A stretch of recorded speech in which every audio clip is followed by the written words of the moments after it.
Bună, dragii mei, bine ați venit la previziunile pentru energia lunii iulie. Acestea se aplică pentru toți cei care au ascendentul, soarele și luna în Gemeni. În prima parte voi descrie tranzitele astrologice din această lună și apoi vedem ce ne spune energia prin cărțile de oracol, prin cele de tarot, dar și prin talismane. Vă mulțumesc pentru vizionare și vă doresc o lună iulie minunată tuturor. Pentru voi, în mod special, această lună începe cu o agitație în adâncul viziunii voastre despre lume.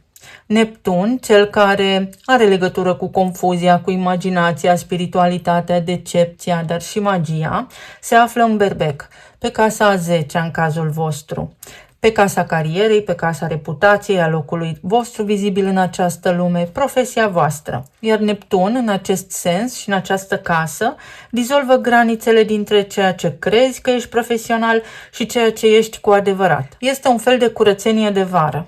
Și poate că direcția pe care o urmezi în carieră sau chemarea ta publică trece printr-o perioadă de ceață, de confuzie, de redefinire, de întrebare. În această lună, Neptun își începe perioada de retrogradare și efectul lui devine mai interior. Nu mai ești împins spre confuzie exterioară, ci ești invitat să clarifici în tine ce vrei cu adevărat să construiești în această lume. Ce vocație ai? Ce profesie îți dorești să ai? În ce domeniu profesional dorești să activezi? În același timp, Uranus se află la voi în Gemeni, chiar pe ascendentul vostru, pe casa 1, casa identității, a corpului, a felului în care vă prezentați voi în această lume. Iar Uranus pe casa 1 este unul dintre cele mai electrice, dar și destabilizante tranzite posibile pentru identitate. Ești practic în mijlocul unei restructurări profunde a felului în care te percepi, ești perceput, lucrurile nu mai sunt cum erau. Poate nu ți-ai dat seama încă despre asta. Și asta nu este o problemă în adevăratul sens al cuvântului. Este o eliberare, chiar dacă nu se simte mereu așa. Treci printr-o perioadă de tranziție și noutatea este oricând binevenită. Apoi, Venus va ieși din Leu și își va începe tranzitul prin Fecioară, în casa a 4-a pentru voi, în casa căminului, a familiei, a rădăcinilor, a spațiului privat și formează un aspect de quadratură, de tensiune cu Uranus, care este pe casa 1, pe casa identității la voi. Și se produce o frecare între două energii care nu se înțeleg deloc ușor. Concret, ceva în viața ta de acasă sau în relația cu familia creează o tensiune cu identitatea ta care este în plină schimbare. Poate cei din familia ta, din jurul tău, nu recunosc noua ta versiune și îți spun că te-ai schimbat și nu te mai înțeleg. Sau poate chiar tu însuți sau însăți nu știi acum cum să faci, cum să te prezinți celor din casa ta, nu știi cum să vorbești cu familia ta. Ideea este să nu vă forțați să rezolvați toate aceste lucruri deodată, ci să lăsați mai degrabă tensiunea aceasta să se rezolve de la sine, dar fără grabă, pentru că lucrurile se vor așeza încet pe un făgaș normal. Apoi se produce evenimentul de lună nouă din Rac, pe casa a 2-a, în casa banilor la voi. Aceasta este casa resurselor proprii, a valorilor personale, a stimei de sine și a tuturor lucrurilor pe care le considerați ale voastre. Luna nouă este întotdeauna un moment de început, o sămânță plantată. Ceva nou pornește în relația cu resursele tale.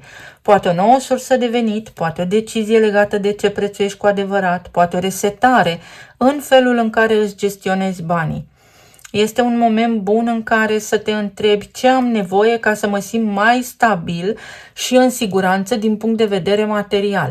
Având în vedere că îi ai pe Saturn și pe Neptun pe casa profesiei, s-ar putea să nu te mai satisfacă profesional ceea ce faci acum și să-ți dorești altă titulatură, altă viață, altă direcție, pentru că tu te-ai schimbat și rolul tău de la locul de muncă a rămas mic, să vrei mai multe de la tine și în egală măsură să fii așa puțin apăsat de gânduri, iar când ajungi acasă, oamenii să nu te înțeleagă. După jumătatea acestei luni, pe 20 și 21 iulie, se produce ceva rar și important, extraordinar.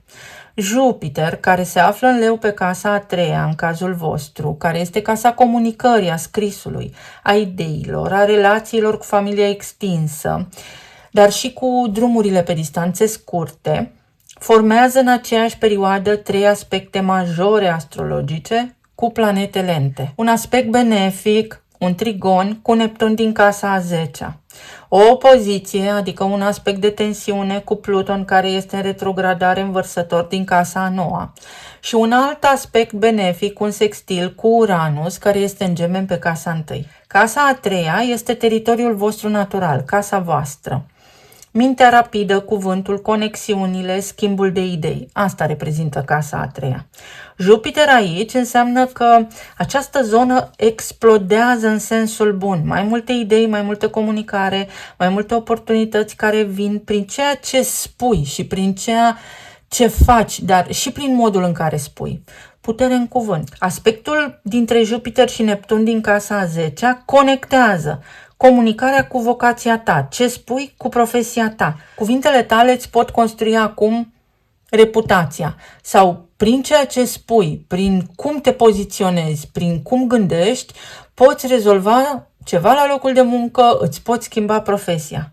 Opoziția lui Jupiter din Leu cu Pluton din Vărsător, care este în retrogradare din casa a noua, arată că o idee mare, o viziune sau o credință profundă intră în tensiune cu modul în care comunici tu zilnic. Ceva din filozofia ta de viață vrea să iasă la suprafață prin vocea ta. Mai ales în această lună, s-ar putea să te lovești de alte convingeri sau tu să ai o viziune mai clară, mai amplă asupra lucrurilor și ceilalți nu. Și aici să fie nevoie să negociezi, să transmiți cu înțelepciune ceea ce vrei să spui. Pluton în retrogradare pe casa a noua ne spune tuturor egalitate, fraternitate, inovație, libertate. Deci este o chestiune legată de constrângeri sau poate tu te eliberezi acum de o constrângere.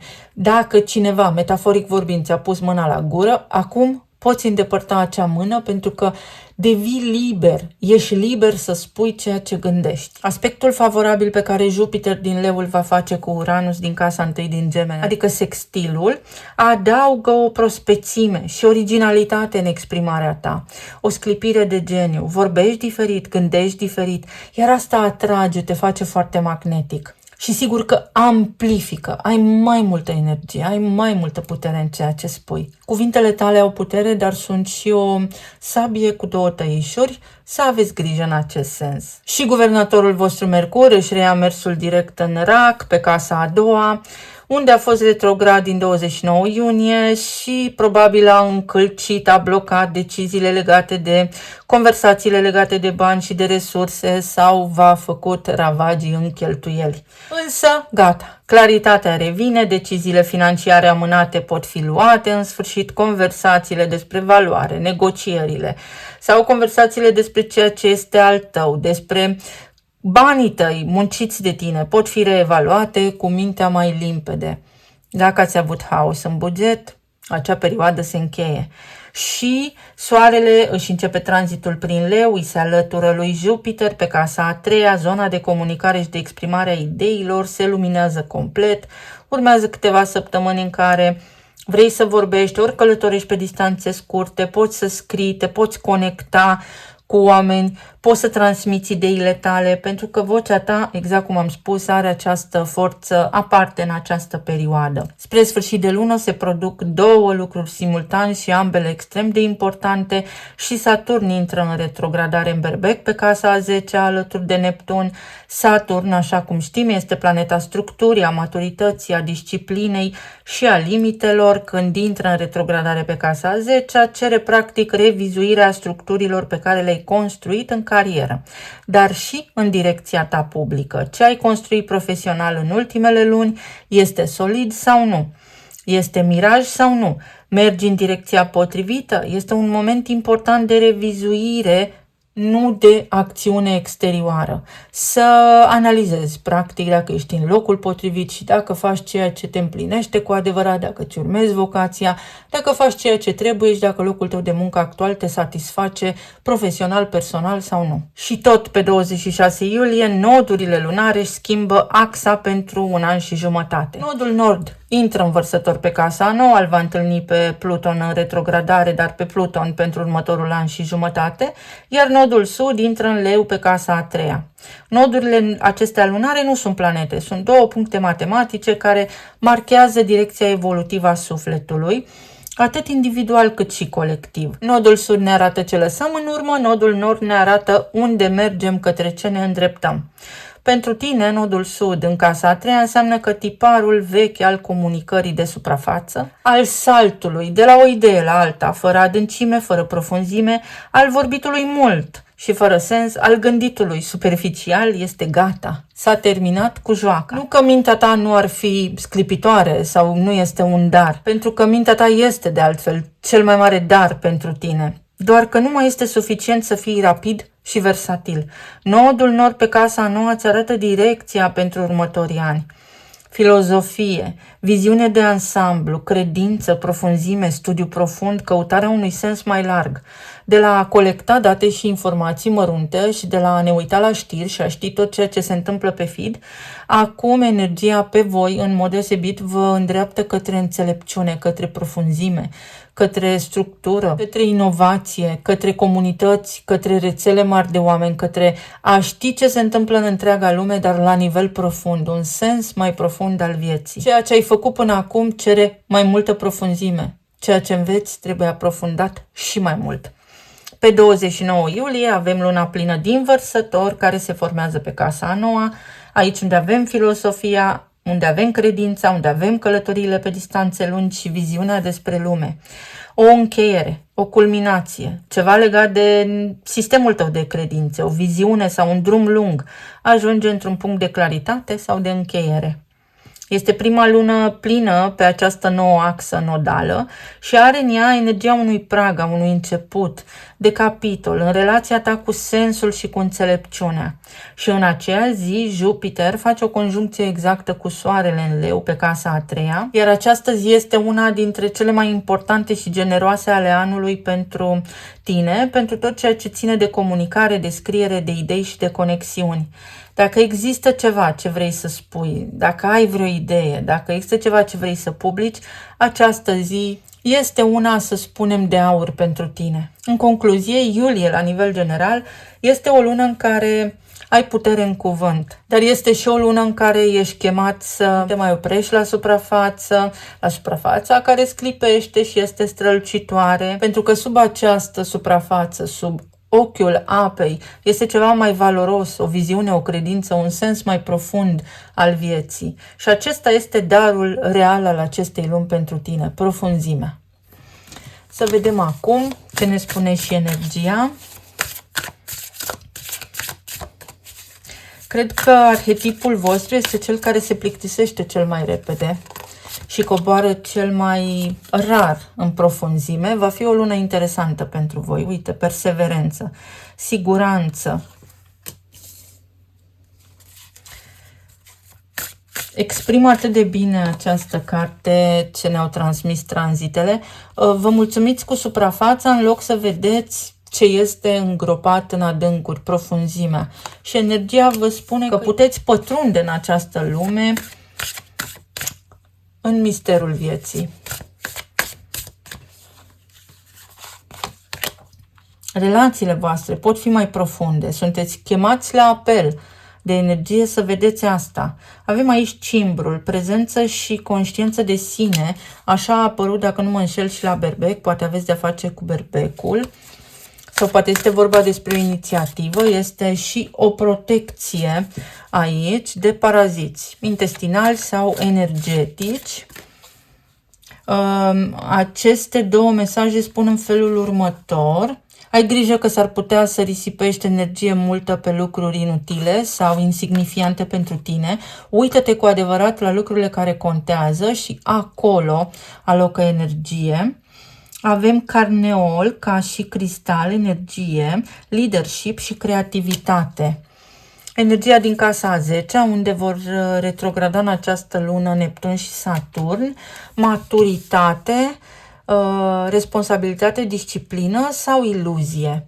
Să vedeți dacă ceea ce faceți este cu adevărat menirea voastră, pentru că s-ar putea să vă treziți că ceva nu vă mai place, sau poate la locul vostru de muncă v-ați înțeles contractual într-o direcție, ceva se schimbă și acum trebuie să pătrundeți în esența lucrurilor cu adevărat. Să vedem pe zona de relații. plan material și emoțional ce ne spune și tarotul și apoi vedem și talismanele. Vă dau mai multe indicii pentru că voi vă plictisiți mai repede.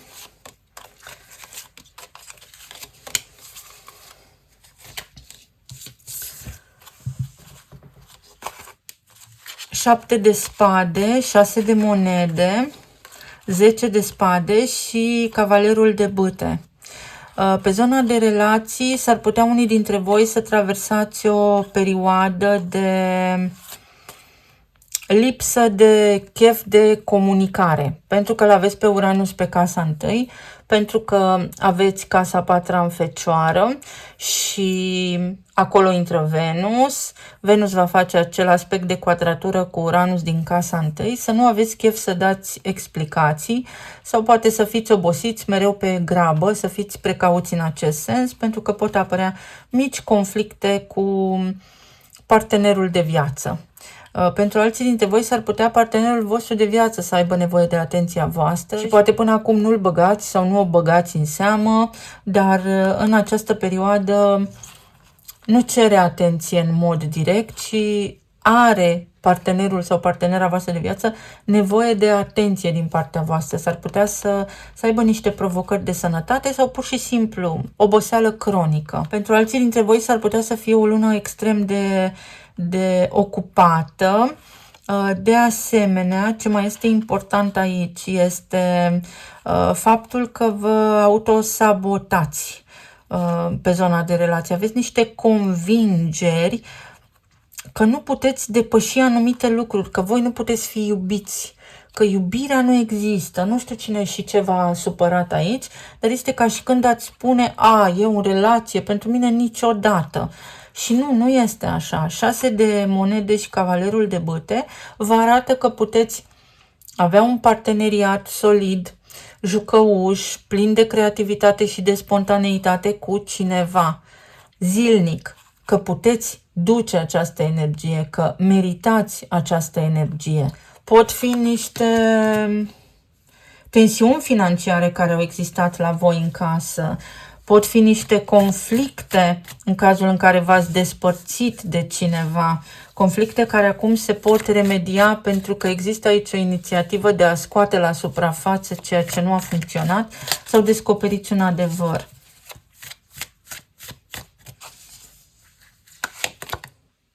Regele de bâte, o luptă pentru putere, posibil să fi fost aici o temă importantă pe zona de relații pentru voi. În alte cazuri este o lună de acțiune pentru a remedia ceea ce nu funcționează bine, pentru că, de fapt, ajungeți unii dintre voi la concluzia că nu aveți probleme reale, ci sunt probleme pe care vi le faceți voi, pe care le stârniți voi, lucruri mărunte care anulează bucuria din relație. Le puteți identifica și vă puteți da seama ce vă sabotează. Uite, 2 de cupe. Dorința cuiva de a intra în parteneriat cu voi dacă sunteți singuri. Posibilitatea de a cunoaște pe cineva și este neașteptat acest eveniment cu Uranus în Gemeni. Pentru alții dintre voi poate fi o ruptură, poate fi un capăt de drum, poate fi o separare, pentru că nu mai merge. E multă istorie aici, lucrurile nu funcționează neapărat așa cum vă doriți voi, dar nu există suferință, ci mai degrabă atât voi cât și soții, soțiile voastre, vă puteți găsi ulterior alt partener de viață, ba chiar rămâneți în relații amiabile și veți fi mult mai fericiți fiecare pe cont propriu. Pentru alții dintre voi este o dorință de a pune lucrurile în funcțiune. Preluați cumva o responsabilitate în familia voastră, în relația voastră de cuplu și vă asigurați că lucrurile merg bine și se restaurează pasiunea, atracția aici. Puteți pleca undeva câteva zile. Pajul de spade. Cheia succesului în cuplu, pentru voi, dragii mei, în această lună este comunicarea. Să spuneți ce simțiți, ce gândiți și acolo unde aveți sentimente, pentru cine aveți sentimente, dar iată cum ne arată oracolul, ceea ce ne-a spus și energia, profund. Să luați lucrurile în serios sau cineva ia în sfârșit în serios lucrurile în ceea ce vă privește, în profunzime. Cuvântul lunii pentru voi este în profunzime, pentru că există atracție profundă, există iubire, există parteneriat, există pasiune. Tot ceea ce lipsea era profunzimea. Și acea confuzie. Asta a creat confuzie. Faptul că rămâneați la suprafață și că trăiați într-o rutină care pur și simplu ucidea bucuria din relație. Știți că există o vorbă amuzantă la noi, moartea pasiunii. Exact așa a fost. Rutina voastră și cuvintele, discuțiile mici, mărunte, fără esență, au dus la moartea pasiunii. Iar această lună are scopul de a resuscita relațiile deja formate, de a vă ajuta să vă împăcați pe unii dintre voi sau de a vă căuta fiecare dintre voi separat partenerul potrivit, fără durere, fără dramă în spate.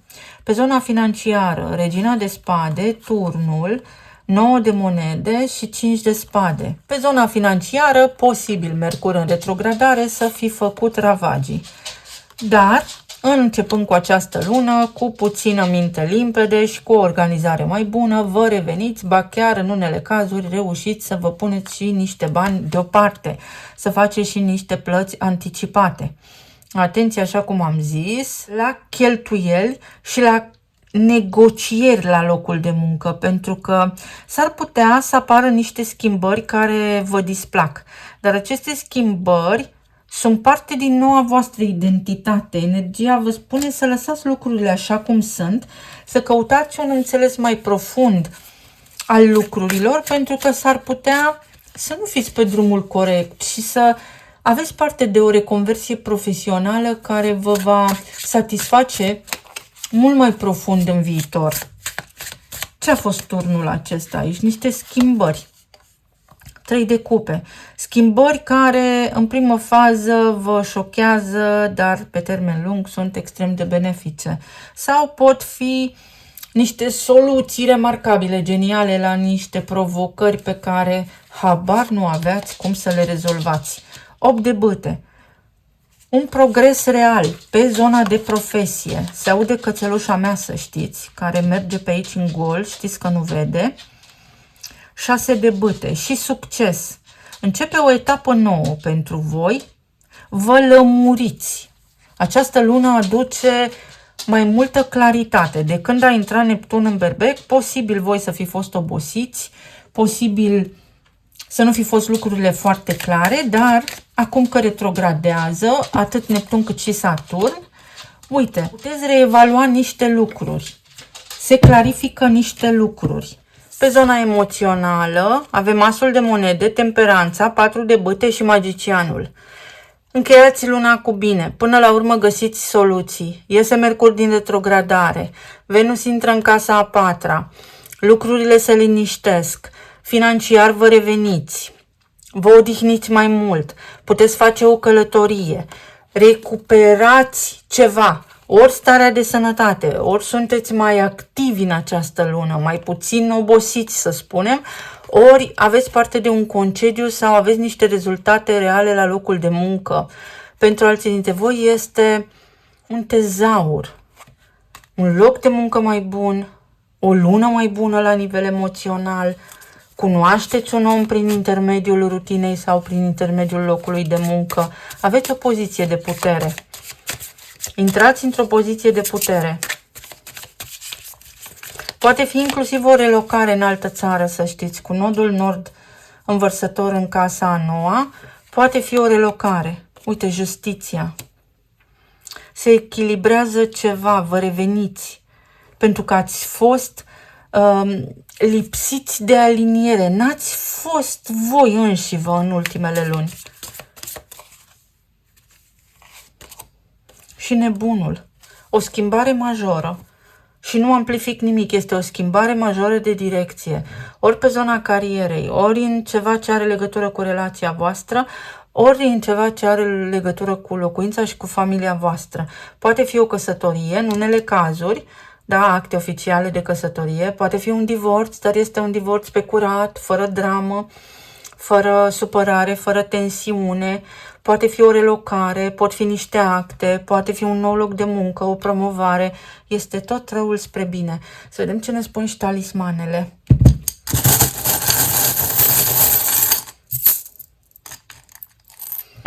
Uite, ați fost stresați și stresul acesta v-a cauzat la nivel financiar. Ați cheltuit bani, vi s-au scurs banii printre degete. Iar acum lucrurile încep să-și revină încet, încet. Aveți grijă la dulciuri și la rezistența la insulină, mă scuzați. Dacă vă simțiți foarte, foarte obosiți, atenție la ficat. O dorință care se poate îndeplini, ceva ce are legătură cu niște contracte, cu o colaborare, cu o invitație, cu o deplasare, cu un concediu sau cu o conversație, dintr-o conversație, după o ședință. Ieșiți foarte mulțumiți de acolo, zburdați de fericire, aveți încredere mai multă în voi după sau sunt responsabilități în plus, dar pe bani mai mulți. Te bucuri de o călătorie, vizitezi niște locuri rare, niște locuri importante pentru tine. O deplasare cu succes. Pentru alții dintre voi, energia spune că ați visat cu ochii deschiși la niște lucruri și nu s-au întâmplat până acum pentru că nu ați crezut. Altora dintre voi vi se spune, uite, clar, de fapt tuturor prin arhetip, profunzime mai multă, casa a noua. Profunzime pentru că prin această profunzime, prin acest nivel de înțelepciune mai complex, mai profund, ai și mai multă putere, poți avea și o relație mai fericită și un loc de muncă mai bine plătit. Este parte din evoluția ta. Să cedezi undeva, să cedezi ceva. Este o luptă, este un conflict în care ești implicat și nu merită, nu este al tău de dus. Să închei un conflict. Se încheie un conflict, toată lumea este fericită. O notificare, posibilitatea să cunoști pe cineva sau în casa ta este mai multă armonie. Uite, se încheie un meci de box, te liniștești tu, te înțelegi mai bine cu toți cei din jurul tău. Poate fi și o deplasare de la locul de muncă, cu locul de muncă. Uite, aici este un porcușor care zboară, adică o energie mai superficială, iar energia din această lună spune că nu mai poate continua așa treaba, pentru că trebuie să vedeți lucrurile mult mai complex, să vă lărgiți puțin orizontul, un foc, mai multă pasiune, unii dintre voi vă puteți îndrăgosti.